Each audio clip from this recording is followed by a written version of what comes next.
This next award is one I take personally because I got to select the person. And I can tell you this isn't about tenure, it's about impact. It's about recognizing someone who was critical at a moment and made a difference that mattered. Someone who steps up and leads and leave things better than they found them. Someone whose influence can be felt, not just in one moment, but across teams, organizations, and the broader industry.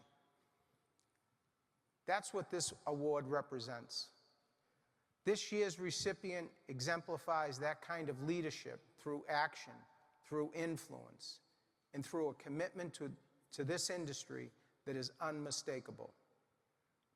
Before I have him come up, we have a very special message to share with all of you from the halls of Congress. Mr. Speaker, today I rise to honor Anaheim's very own George Adams for his remarkable career that transformed the recycling industry in the United States. After inheriting his dad's modest scrap metal facility, George grew it into the largest metal recycling company in the United States. 4,000 jobs he's created, over 5 million tons of recycled material each year. What makes George such a great businessman? He's a human, and he cares. Before he was big, I remember he had the place that you would go to sell your recyclables, the best price on metal. Not only that, I remember Taco Fridays. You come to sell your metal at George's place. Got free tacos, all you could eat. I got to tell you, man with a heart, man with business acumen, George Adams, congratulations. Keep up the good work. Save the earth while they're doing it, because you're doing a great job keeping our environment clean. Thank you, Mr. Speaker. So it's my privilege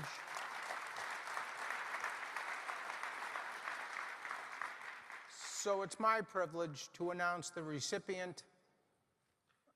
Please join me in welcoming George Adams of SA Recycling and congratulate him.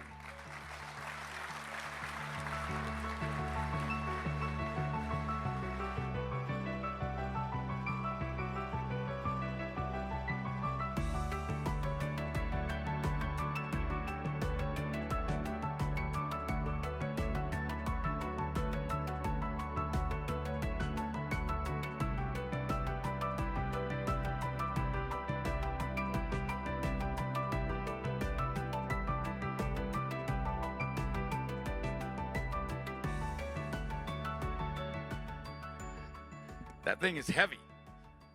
You know, if you're going to give a steel guy something as an award, give him a piece of I-beam, okay? That's the right thing to get.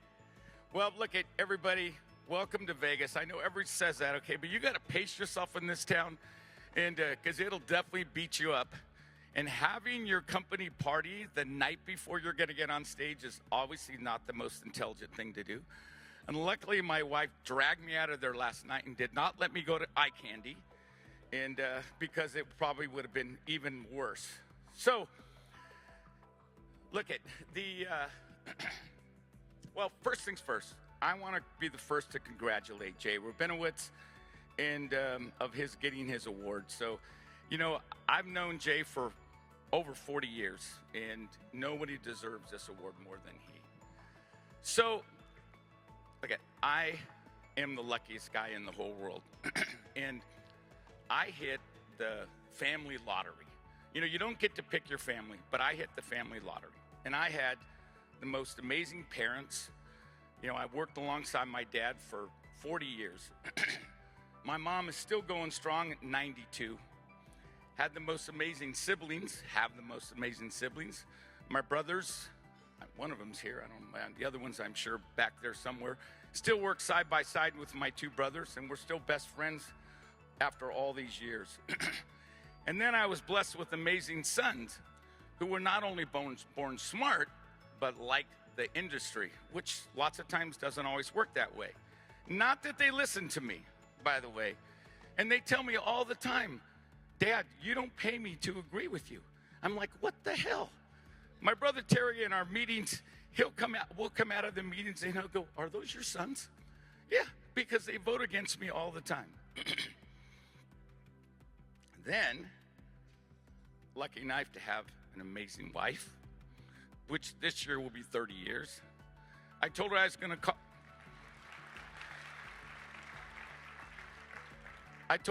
call her on stage with me. She basically said a lot of really mean things that would end my life if I made the mistake of doing that. And then finally, I have the most amazing people that work with me at SR Recycling. And literally, these guys, men and women, get up every day and bring their A game on and make things happen.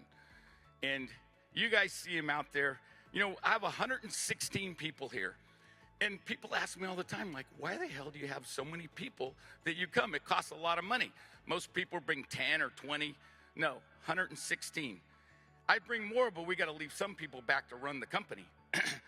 You know, I believe that having our people here makes all the difference in the world. And I believe that the networking they do, what they learn out there on the floor, what they go to the sessions, it's worth every single dime. So Colin picked this award here about leadership. And, you know, even though I was chairman, it's been a long time ago, right? 2008 to 2010. When you're chairman of ReMA, well, back then it was ISRI, it's like you're the boss, right? And it's almost like it's your own company, and the people work for you. And it's the greatest thing, and it truly was the greatest honor of my life back then. But then one day, it's over. You're gone. All of a sudden, Johnny's chairman, and he don't listen to anything I'm saying. And all of a sudden, none of those people report to me anymore. They all report to Johnny. And it definitely is like a loss, right? It's like you feel like you sold your baby or something.